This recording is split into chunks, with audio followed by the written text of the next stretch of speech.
Operation blast expose हुआ है। अब सवाल यह है कि मास्टरमाइंड कौन है, क्योंकि देश भर में आतंकवादियों की साजिशें लगातार विफल हो रही हैं। हर पल, हर घड़ी, हर क्षण दुश्मन देश और आतंकवादी संगठन भारत को दहलाने के लिए नापाक योजनाएं रच रहे हैं। सबसे चौंकाने वाली बात तो यह है कि इस बार आतंकवादी डॉक्टर का मुखौटा पहनकर अपनी घातक हरकत रचने का प्लान बना रहे थे, लेकिन हमारी खुफिया एजेंसी की सतर्कता ने इन योजनाओं को धराशाही कर दिया है। देश भर में कई बड़े आतंकी हमले नाकाम हुए हैं। सबसे पहले करते हैं बात राष्ट्रीय राजधानी दिल्ली से सटे फरीदाबाद की, जहां एक डॉक्टर के घर से भारी मात्रा में हथियार और विस्फोटक पदार्थ बरामद किया गया है। इसी कार्रवाई में भारत को दहलाने वाली एक बड़ी साजिश नाकाम कर दी गई है। ये वही जिहादी डॉक्टर है जिसका नाम और कनेक्शन 2 दिन पहले सुदर्शन न्यूज ने सबसे पहले उजागर किया था। साथ ही जम्मू कश्मीर पुलिस ने एक बड़े अंतर्राष्ट्रीय और अंतर्राष्ट्रीय आतंकी नेटवर्क का पर्दाफाश किया है। यह नेटवर्क प्रतिबंधित आतंकी संगठन जैश-ए-मोहम्मद और अंसार गज़वत उल हिंद के से जुड़ा हुआ है। इधर इस कार्रवाई में कुल 7 आरोपी गिरफ्तार किए गए हैं, जिनमें 2 डॉक्टर भी शामिल हैं। इनके कब्जे से 2900 किलोग्राम विस्फोटक बरामद हुआ है। साथ ही कुछ हथियार और आईडी बनाने की सामग्री भी बरामद की गई है। अमोनियम नाइट्रेट जिसे कहा जा रहा है, ये बरामद हुआ है इनके पास से। जांच अब भी जारी है। देश के अन्य हिस्सों में भी आतंकवादी गतिविधियों को नाकाम किया गया है। गुजरात पुलिस ने भी 3 आतंकियों को गिरफ्तार किया जो देश को दहलाने की साजिश रच रहे थे। पूछताछ में खुलासा हुआ है कि इन आतंकियों ने लखनऊ के आरएसएस कार्यालय, भाग्यनगर के नरोड़ा फ्रूट मार्केट और दिल्ली की आजाद मंडी की रेकी कर रखी थी। उन्होंने इन जगहों के वीडियोज बनाकर पाकिस्तान में बैठे अपने आकाओं को भेजा था। यह देश की सुरक्षा के लिए एक बड़ी सफलता है, लेकिन ये साफ संदेश भी है कि दुश्मन भारत के खिलाफ हर मौका तलाश रहा है। हमारी सुरक्षा एजेंसियां चौकन्नी हैं और हर खतरे को नाकाम करने के लिए तैयार भी नजर आ रही है। और यही वजह है कि देश को दहलाने वाले इन आतंकियों को समय रहते दबोच लिया गया है।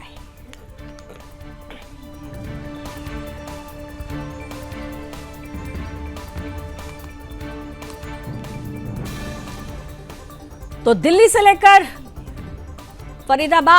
फरीदाबाद से लेकर गुजरात तक जो कहानी सामने आ रही है, वो अपने आप में बता रही कि किस तरीके से पाकिस्तान में बैठे हुए आतंकी बौखलाए हुए हैं। भारत के ऑपरेशन सिंदूर की विजय के बाद से ही लगातार ये कहा जा रहा है कि भारत को दहलाने की साजिश अब भी पाकिस्तान की नापाक जमीन पर हो रही है। और यही वजह है कि आतंकवादी जो भारत के अंदर इस वक्त घुसपैठ कर चुके हैं, लेकिन उनकी तमाम कोशिशों को नाकाम किया जा रहा है, क्योंकि सुरक्षा एजेंसियां, खुफिया एजेंसियां पूरे सामंजस्य के साथ आगे बढ़ रही हैं। और यही वजह है कि समय रहते इनकी धरपकड़ हो रही है।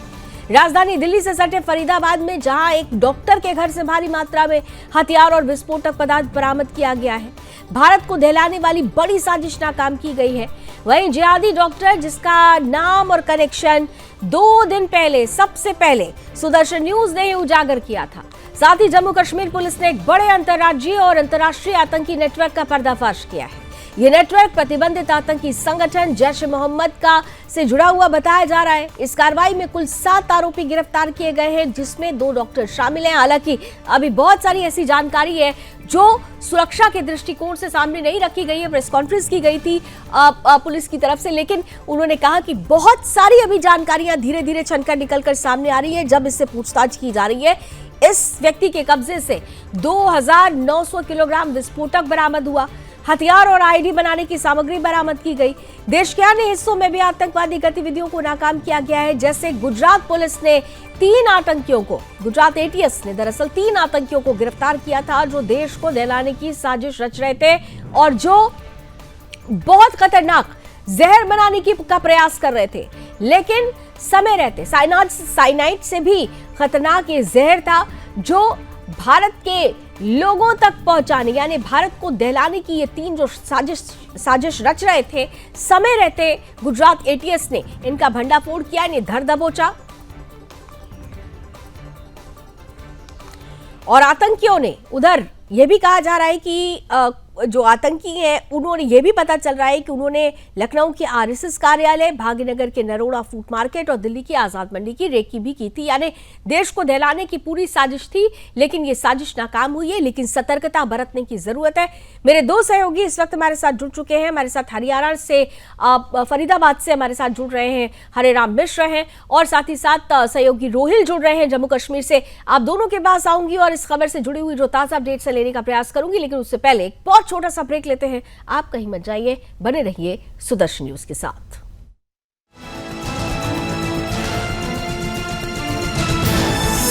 आप देख रहे हैं सुदर्शन न्यूज।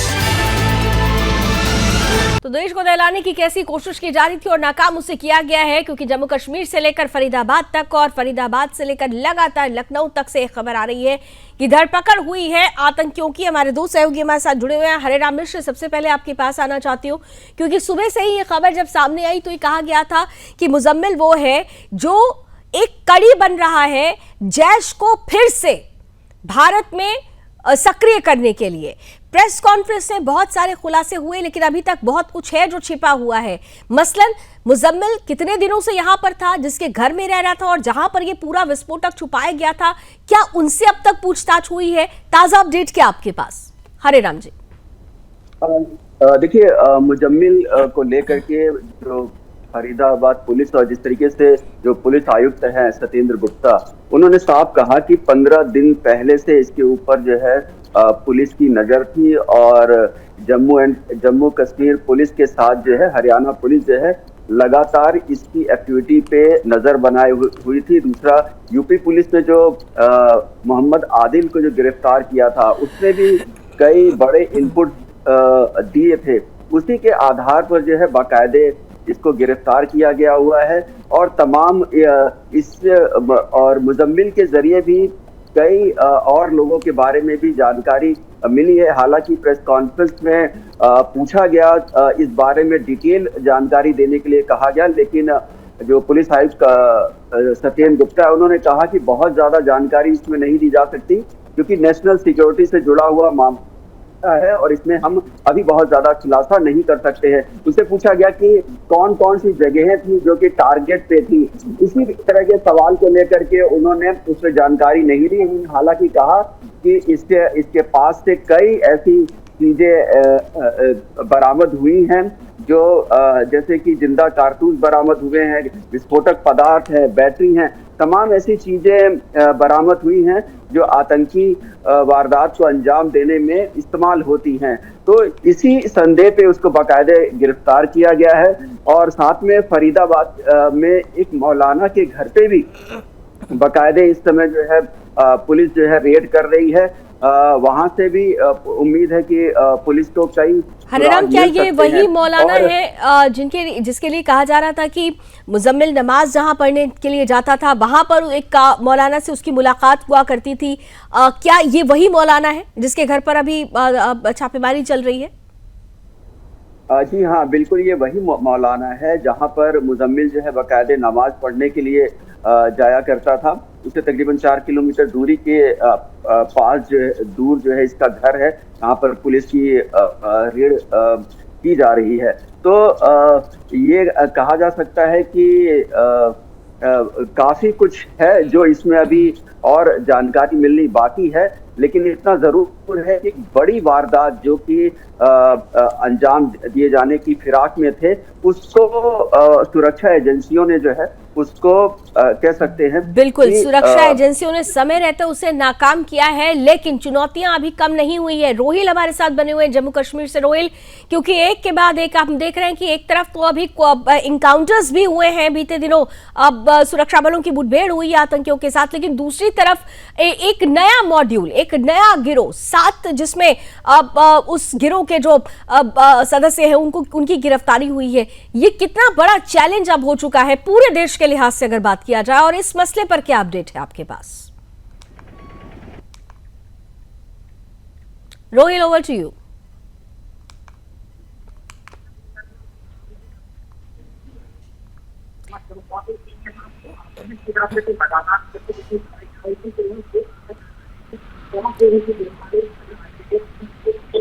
रोहिल की ऑडियो शायद अभी हम तक क्लियर नहीं आ रही है। रोहिल, मैं दोबारा आपके पास आने की कोशिश करूंगी क्योंकि ये बहुत बड़ा मामला है। ये मामला एक किसी हिस्से से नहीं जुड़ा हुआ है, ये पूरे भारत को दहलाने की साजिश है और इस साजिश को किस तरह से नाकाम किया गया है, चुनौतियां अभी आगे क्या है, क्या कुछ अपडेट्स आ रहे हैं, नजर बनी रहेगी। देश को दहलाने की साजिश नाकाम की गई है। इसी कड़ी में हम बात करें अपने सहयोगियों से। रोहिल के पास एक बार दोबारा चलने की कोशिश करते हैं। रोहिल, उम्मीद है आपको मेरी आवाज अब पहुंच रही होगी। किस तरीके से एक और नेटवर्क, एक नया नेटवर्क वहां पे ऑपरेट होता है जो देश को दहलाने की साजिश करता है और वो नेटवर्क, उसके 7 लोगों की गिरफ्तारी भी होती है। अपडेट्स दीजिए रोहिल। जी देखिए लवनी, सबसे पहले मैं आपको बता दूं कि जो डॉक्टर आदिल है उसके बाद ये मामला शुरू होता है जब डॉक्टर आदिल को सहारनपुर से जम्मू कश्मीर पुलिस की स्पेशल टीम ने गिरफ्तार कर लिया था। उसके बाद जब उनसे मजीद पूछताछ की गई तो पूछताछ के दौरान गवर्नमेंट मेडिकल कॉलेज अनंतनाग, जहां पर ये डॉक्टर पहले काम करता था, वहां के एक लॉकर से AK-47 राइफल जो है वो बरामद कर ली गई है। और उसके बाद जब उनसे मजीद पूछताछ की गई तो मजीद पूछताछ के आधार पर ही कई और लोगों की गिरफ्तारी जो है अमल में लाई गई है। डॉक्टर मुजम्मिल दो इनके संपर्क में था, जो फरीदाबाद इलाके में 3 महीने पहले उन्होंने वहां पर रेड पे एक बिल्डिंग ली थी। उस बिल्डिंग में पूरी तरीके से जो एम्यूनेशन का जखीरा है वो लगातार स्टोर करने की कोशिश की जा रही थी और ये भी जानकारी मिल रही है कि कोई बड़ी घटना को यहां पर अंजाम देने की कोशिश में ये आतंकी थे। फिलहाल 7 लोगों की गिरफ्तारी अमल में लाई गई है, जिसमें से 3 लोग जो है श्रीनगर के रहने वाले हैं, गांधरबल का एक है, पुलवामा और कुलगाम का एक है। और पूरी तरह से इस वक्त लगातार इन्वेस्टिगेशन में तेजी लाई जा रही है, क्योंकि ये मामला तब शुरू होता है जब 3 दिन पहले जम्मू कश्मीर पुलिस की जानिब से हर एक डिस्ट्रिक्ट में जो है उन लोगों के खिलाफ कार्रवाई की गई जो इस वक्त पाकिस्तान में बैठे हैं, जो इस वक्त POK में बैठे हैं, वहां से टेरर मॉड्यूल को पूरी तरीके से ऑपरेट कर रहे हैं। और वो लोग खास तौर पे जो आतंकी संगठन से जुड़े हुए हैं, जो OGW का नेटवर्क है, उनके खिलाफ ये दरअसल सबसे पहले कार्रवाई की गई थी जम्मू कश्मीर पुलिस की तरफ से। और आज भी अनंतनाग पुलिस की तरफ से लगातार बड़ी कार्रवाई की गई। जो लोग इस वक्त पाकिस्तान में बैठे हैं, उनके जो रिलेटिव्स हैं, उनके जो रिश्तेदार हैं या जिनके आतंकी संगठनों के साथ संपर्क है, उन लोगों के खिलाफ भी आज पुलिस की तरफ से, जो अनंतनाग पुलिस की तरफ से कार्रवाई की गई है, सर्च ऑपरेशन चलाए गए। लेकिन सबसे बड़ा मामला जो डॉक्टर आदिल का सामने निकल कर आ रहा है, उसमें से अभी तक 7 लोगों की गिरफ्तारी जो है वो अमल में लाई गई है। ये भी जानकारी मिल रही है कि जो फरीदाबाद में ये रेड पे इन्होंने जो रूम लिए थे, वहां पर जो जखीरा एम्यूनेशन का वो वहां पर स्टोर किया जा रहा था। ये भी जानकारी मिल रही है कि 14 ऐसे बैग्स रिकवर कर लिए गए हैं, जिसमें हर एक बैग में 30 किलो RDX जो है वो भरा हुआ था। इसके साथ साथ वहां पर एम्यूनेशन भी बरामद कर लिया गया। लेकिन सबसे महत्वपूर्ण जानकारी ये सामने निकल कर आ रही है कि एक बहुत बड़ी आतंकी घटना को फिलहाल यहाँ पर Jammu Kashmir police, UP police और खासतौर पर हरियाणा पुलिस ने उसको नाकाम कर दिया है। लेकिन आने वाले समय में, हाँ रोहित, एक चीज मैं आपके पास दोबारा आ रही हूँ, लेकिन एक चीज मैं हरिराम आपसे कंफर्म करना चाहती हूँ, क्योंकि जब प्रेस कॉन्फ्रेंस हुई थी तो ये कहा गया था कि वो RDX नहीं है, अमोनियम नाइट्रेट है, लेकिन वो भी बहुत खतरनाक है। तो ये जो ये क्लैरिटी अभी तक नहीं बन पाई है, क्योंकि बहुत सारे लोग ये कह रहे हैं कि कुछ ऐसी चीजें हैं जो अभी सुरक्षा के दृष्टिकोण से डिस्क्लोज नहीं की जा रही है। हरे राम जी। नहीं, बिल्कुल लावनी, ये बात प्रेस कॉन्फ्रेंस में पूछी गई थी और उसमें जो पुलिस कमिश्नर हैं उन्होंने साफ कहा था कि जो विस्फोटक पदार्थ मिले हैं वो RDX नहीं है, वो अमोनियम नाइट्रेट है। वो भी एक विस्फोटक की कैटेगरी में आते हैं और उनसे भी आतंकी वारदात को अंजाम दिया जा सकता है, जो काफी खतरनाक हो सकता है। तो इन सभी बातों पे इस तरह की जो बरामद हुई है उसमें ये साफ है कि RDX वो नहीं है।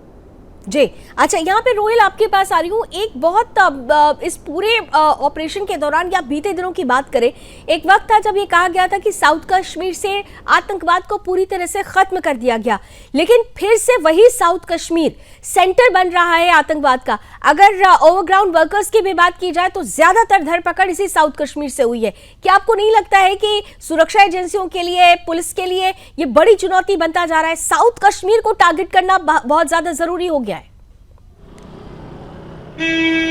देखिए दक्षिण कश्मीर की अगर बात करें लावनी, आपको याद होगा कि कितने बड़े बड़े एनकाउंटर्स, कितने बड़े बड़े ऑपरेशंस दक्षिण कश्मीर में हुए हैं। और ये कहा जा रहा था कि पूरी तरीके से कहीं ना कहीं जो है काफ़ी हद तक यहाँ पर सुरक्षा बलों ने दक्षिण कश्मीर पर काबू पा लिया गया है। लेकिन यहाँ पर ये जो मामला सामने आया है, आतंकवाद एक तरफ से खत्म होने को है तो दूसरी जानब से जो इनके दूसरा एंगल जो है वो यहाँ पर उसको अपनाया जा रहा है, क्योंकि डॉक्टर जो है लगातार किसी किस्म का शक जो है डॉक्टर के ऊपर नहीं जाता है। तो इस वजह से डॉक्टर जो है कहीं ना कहीं आतंकी संगठन, ये कहा जा रहा है कि जैश मोहम्मद और जो गजवतुल हिंद आतंकी संगठन है उनके साथ इन डॉक्टर्स के तार जो है वो जुड़े हुए हैं। ये खुलासा आने वाले समय में पूरी तरीके से स्थिति साफ हो जाएगी। लेकिन दक्षिण कश्मीर के इलाकों की बात करें तो हमने देखा कि पिछले 3 दिनों से जब सुरक्षा कर्मियों को ये जानकारी मिली थी कि जो पाकिस्तान में इसे ऑपरेट कर रहे लोग हैं जो निवासी जम्मू कश्मीर के हैं और वहां से आतंकी संगठन को चला रहे हैं, जब ये जानकारी मिली पुलिस को तो पुलिस ने लगातार कार्रवाई की। हर एक डिस्ट्रिक्ट में पुलिस की तरफ से लगातार उनके खिलाफ कार्रवाई की गई, उनके जितने भी रिलेटिव्स हैं उनके खिलाफ कार्रवाई की गई, कई सर्च ऑपरेशन चलाए गए। लेकिन साउथ कश्मीर